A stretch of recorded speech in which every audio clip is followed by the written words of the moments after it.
Hello and welcome to Active Bryant Fitness Systems. I'm Scott Bryant, your host, and this video is all about how to be more successful in life and achieve your dreams and goals. So I'm going to give you 8 top tips on how I've achieved Checkmaster Level 5, Personal Trainer Master, Shaman Practitioner, book author, golf biomechanics, holistic lifestyle level coach level 3, metabolic typing level 2, functional diagnostic nutritionist, and a boxercise coach, and many other things that I've done, as in acupressure, sports massage, and lots of other stuff. So how to be more successful takes having a dream. So if you don't have a dream or a vision of where you want to be in 5 years' time, you will be totally lost and you won't achieve it. So I had a dream of being a level 4, but then they brought out level 5. But I had a dream of being a level 4 master check practitioner, and I worked my arse off to get it. The money was never there, but because it was my love, I knew it was going to happen. So I put my whole trust in the universe and said, if this is what I'm meant to do, please enable me to achieve what I need to in which to finance my studying. So it cost around about 30k after travelling backwards and forwards to San Diego, paying for courses and hotels and stuff like that. So it was never cheap for me and the money was never there, but it always appeared. So I knew it was completely right for me. And I love the holistic approach as well. So I visualized the dream of becoming a personal trainer in 2000, and my father paid for the qualification. So I really wanted to make him proud by going the extra mile, more than a normal PT. Because I realized a lot of the normal PTs were all doing the same, all copying each other, and all had limited knowledge about holistic health, program design, and about anatomy as well. Because like most courses, I think I'd done 7 modules with YMCA, but it didn't go deep into program design. It didn't go deep into fungus and parasites. It didn't go deep into gut health. There's so many things it missed out, which if it did have it, it would have been even better. But really the YMCA and Premier back in the 2000s was the gold standard of personal training. But then doing the check studying was super gold standard, because only the people that really wanted to learn and really wanted to make huge changes in their clients decided to jump on a 6-year qualification. So you must set long-term goals and short-term goals. This is tip number 2. So setting a goal is really important. Like I wanted to get to level 4, achieved it, but visualized it nearly every day. I'd always go on the website, look at stuff, always keep it at the forefront of my mind, even though there was lots of naysayers around me going, what are you doing that for? Why would you want to do that? Why would you want to waste all that money when you can put it into a mortgage? But I'm stubborn, and when somebody tells me not to do something, I go out of my way to prove them wrong, especially when they say I can't do it. So set realistic goals, long-term goals and short-term goals. Visualize them goals. Meditate on them goals to make it happen. You can DAOs and other stuff, but I'll talk about that in another video. So the next top tip, tip number 3, is to always keep learning. So I've read over 1,000 books now, and I probably read sometimes 1 a month, or maybe two a month, depending on my schedule and how things are going and what subject I find really interesting. So keep learning, keep doing courses. I'm doing a shaman course, which I'm nearly at the end of, online, but it's absolutely amazing. I'm probably going to do extra studying with them because it's so good and so easy to learn. They've not overcomplicated with lots of jargon. There's video presentations on about why you do it, and then they show you exactly how to do it, which is amazing to keep learning.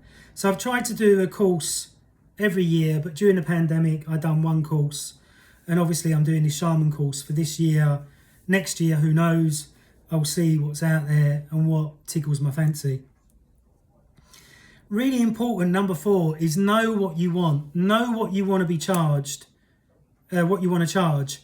Know what your self-worth is. Okay? If you have low self-esteem and low value, you won't charge a lot of money. But if you have high self-esteem and high value, you charge a lot of money.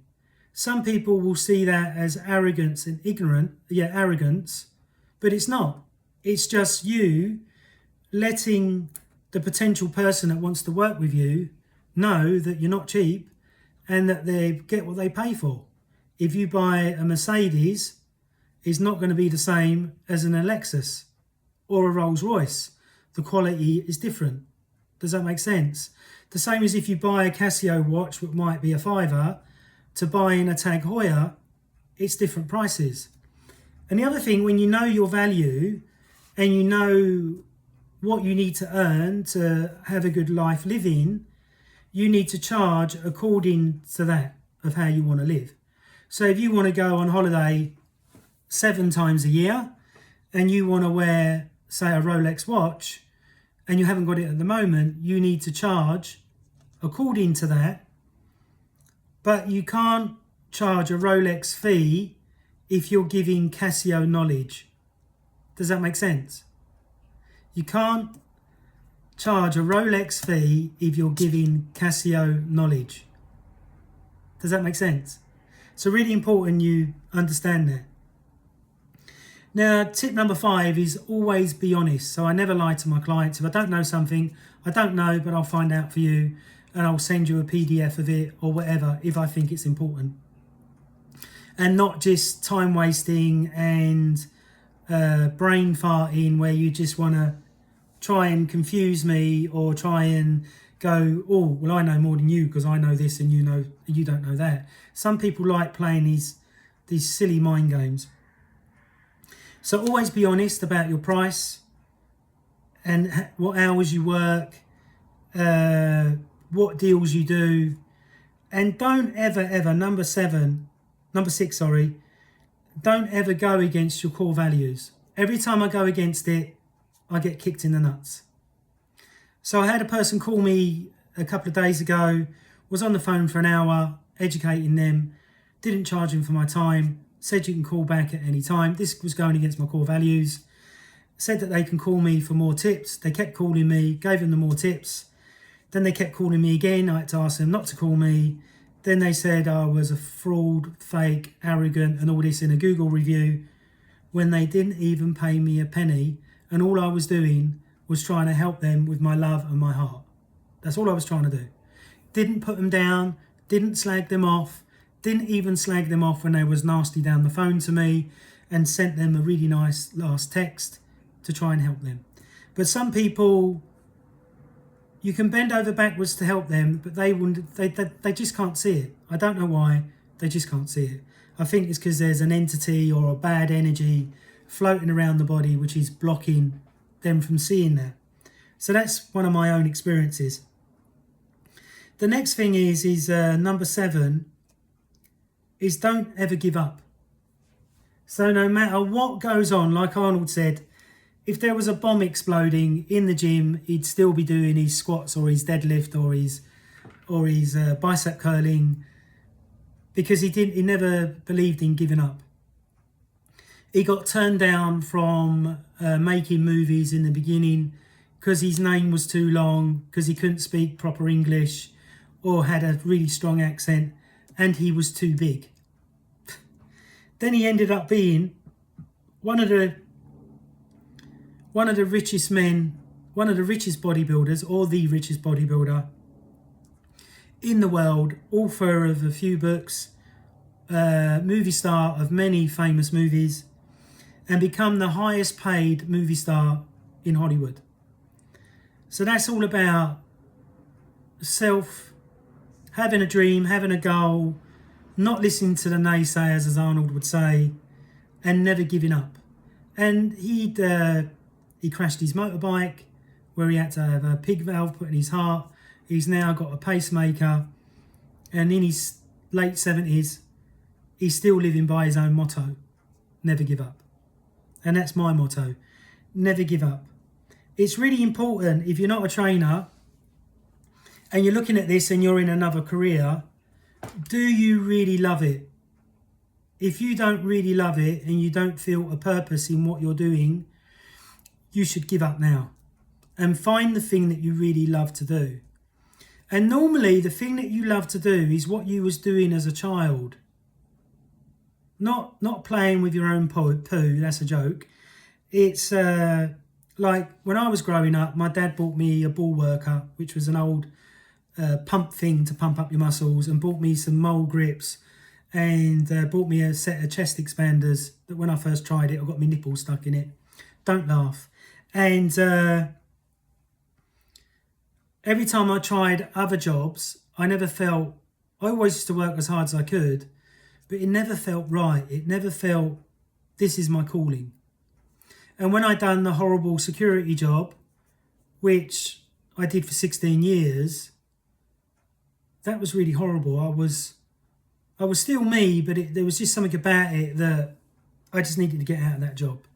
And when I did, it was the best thing I ever did. And when I've been round to speak to other guys that I think nearly all of them have left now, I would still speak to them and they'll go, can't believe it, Scott. You know, you changed your whole life and you've never looked back. And I think that was coming a bit from Arnold, because I've been a big Arnold fan for many, many years, even though I don't agree with all the drug abuse and stuff like that with steroids. But what he has achieved has been absolutely amazing. From going from living in Austria to becoming a multi-million-pound movie star. And if you didn't know, he was a millionaire before he even started the movies. So he could handpick the movies he wanted to do, which is great because he's not desperate for the money. Does that make sense? So to take roles that he didn't like, he didn't have to do that. And that, to me, is really important with my clients. I don't take on clients that are going to be nightmares. I don't take on clients that are going to waste my time. I only want to take on people that are committed. Out of a 1 to 10, at least a 9. And if they're not committed, they need to go and work with somebody else.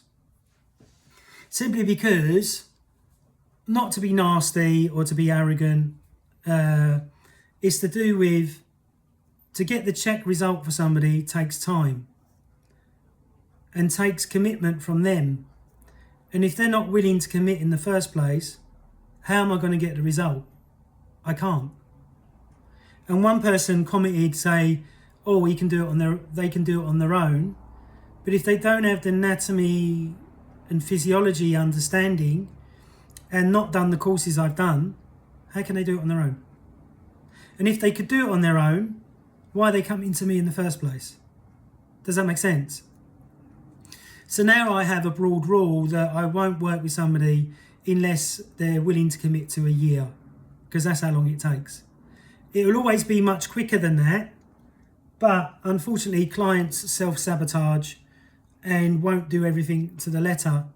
So I have to educate and coach in the best way that I can in which to get them results. Does that make sense? So don't ever be ashamed of what you charge unless you've got low self-esteem and low self-worth. My self-worth is up here. My esteem is up here. So I charge a lot of money. Not only because of that, because of the result I'm going to give you, the person, as well as what I'm going to put into you. I love my job so much that I give you 110%, not 5. And when a client is booking with me, they'll all tell you, if we go over time, I'm not on a meter. We're going over time because I really like you and I want to get the result for you. I want to help you. And so I've had a couple of bad reviews, which is a bit of a shame because they're a bit totally incorrect about me, considering I gave my time away for free many times, didn't charge them, and gave my knowledge away for free.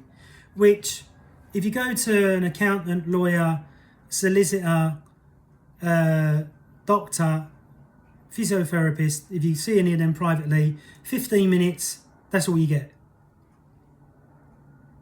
With me, I gave hours away of my time to try and help.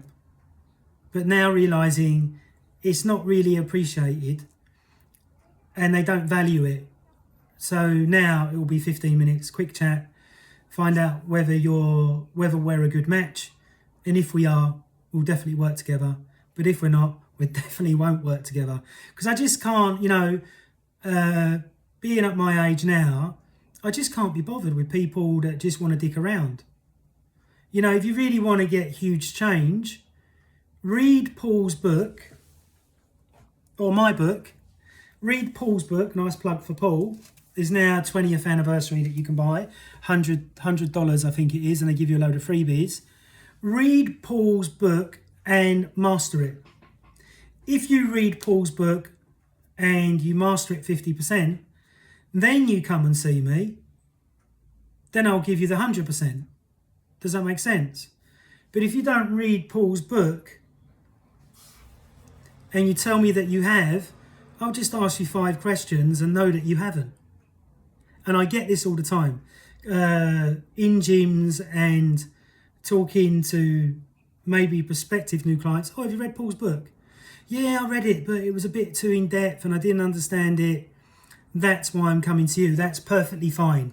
That's perfectly okay. And I've worked with many clients like that and educated them with every page of the book and making them understand what it all means. Because I'd probably read Paul's book 5 times over. And obviously used it as a study guide as well to learn while I was studying with the Institute. It's great for that. So really but truly, to be successful, you have to have a dream. You have to have goals. You have to keep learning. You have to know what you want. Be honest. Never give up. Be you. This is really important as well. Last bit. It's really important for you to be you. So many people have said to me, oh, you can't say that. You can't do that. And you can't be this. And I say that to that because I'm just me. I ain't ever changing for anybody and I'm happy to be me. Yes, I may swear a little bit. That's just me. I may say the odd rude joke, but that's just me. I don't mean any nastiness, any malice, or any offence by it. That's just not in me. Does that make sense? Because I try and treat everybody how I want to be treated, which is with love, compassion, and honesty. But unfortunately, many people are not like that. Many people can be very narcissistic, very ignorant or very arrogant. I've come across people like that. But then I've come across really loving, honest, caring people. So when you work with honest, caring, loving people, you'll soon know, because they'll go out of their way to help you a little bit if you've got a problem. And you'll know whether I'm caring, compassionate and honest, because you might have a problem that I might be able to sort out, which has nothing to do with what I do for a living. Does that make sense? So my neighbour was having problems getting their wife into the country. So I said, right, try this, try this, try this, try this. Tried all of it. The wife is in the country now. Does that make sense? No charge, just done it, just being a genuine, nice, decent neighbour. Does that make sense? Bit of parcel come through. Guy knocked on the door. Could I take it in? Yeah, of course. Took it in so it didn't get stolen. One of my parcels come. I wasn't in. They took it in so mine didn't get stolen. Does that make sense? So I believe it's really important to always go the extra mile. Especially if somebody's paying you. If they're not paying you for your time and your expertise, they don't have to pay me in money. They could take me out for dinner. They could buy me a book. They could buy me a crystal. It don't have to be huge amounts of money. Does that make sense? But a way to show appreciation really warms my heart. I don't like people that just call me, argue, then call, then argue again, then think I want to be their friends. How could you even think, how can a person even think that? Does that make sense? If I want somebody to be my friend, for argument's sake,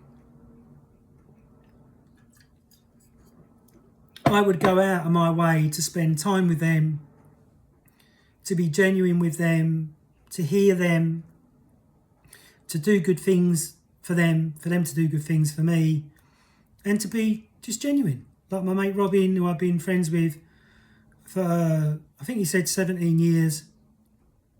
He's a martial artist, black belt, can't fight his way out of a paper bag, you'll laugh at that. We always have a really good amount of banter with each other, and every time we meet up, we walk away with a smile on our face, having a good time. That's how you know when you want to be friends with somebody. Does that make sense? I can't be friends with somebody that's constantly on a power struggle with me. Oh, I can bench press more than you. I can squat more than you. I'm not like that. I don't care what you can bench press. I don't care what you can squat. If you're in phenomenal shape, you've got my respect. If you're training regular, you've got my respect. If you're reading good knowledge, you've got my respect.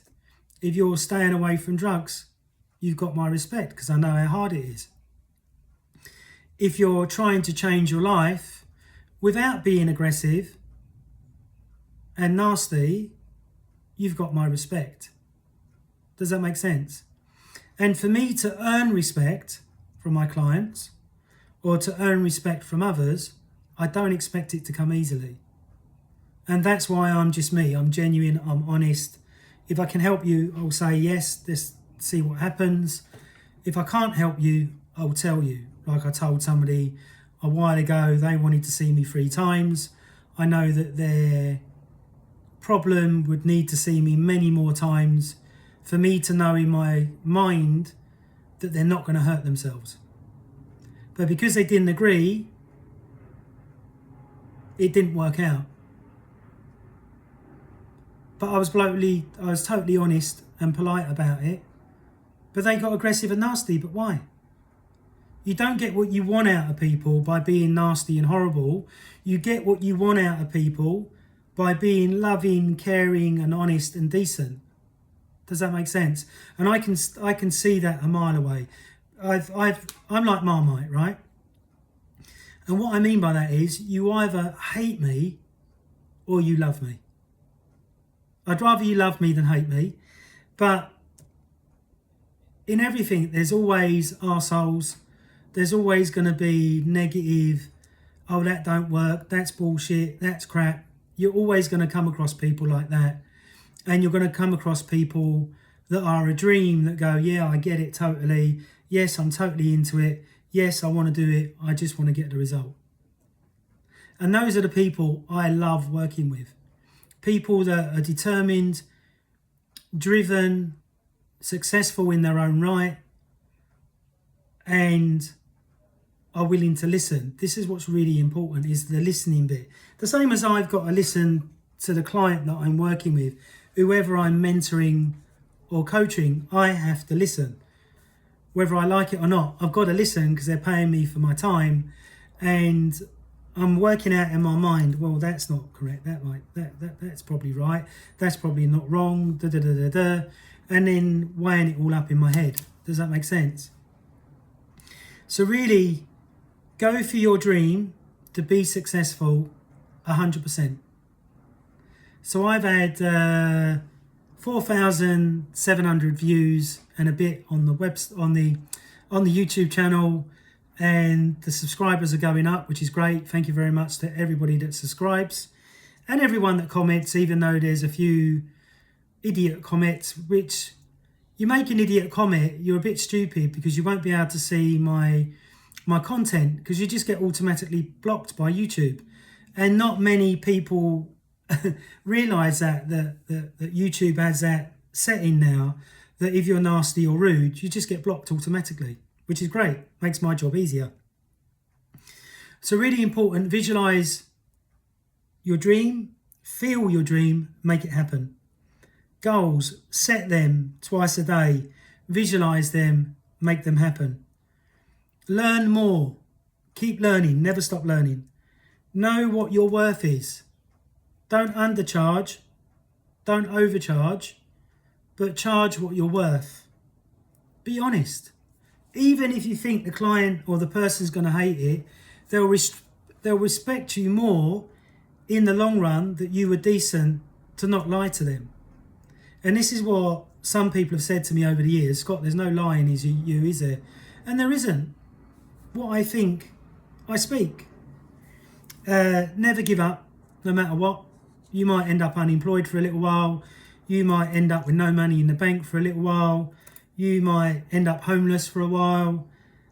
But just don't give up. Keep concentrating and things always change. You can hear all these success stories. There's one entrepreneur that's a multi-millionaire. He's on TikTok. And there his goal is to help anybody start a business. But he was homeless. He had no money. He was evicted very early in age, the same as myself. But has made his life hugely successful, become a millionaire. Now he wants to help other people, even though he had it really, really rough. So don't give up. Always be you. Be honest, be caring, be compassionate if you can. Just be you. And people that don't like you being you, they won't be around you. And always, always, always do what you love to do. Thank you very much. I hope you've enjoyed this 26-minute video. Please subscribe, please share, please like, and thank you for watching. Bye.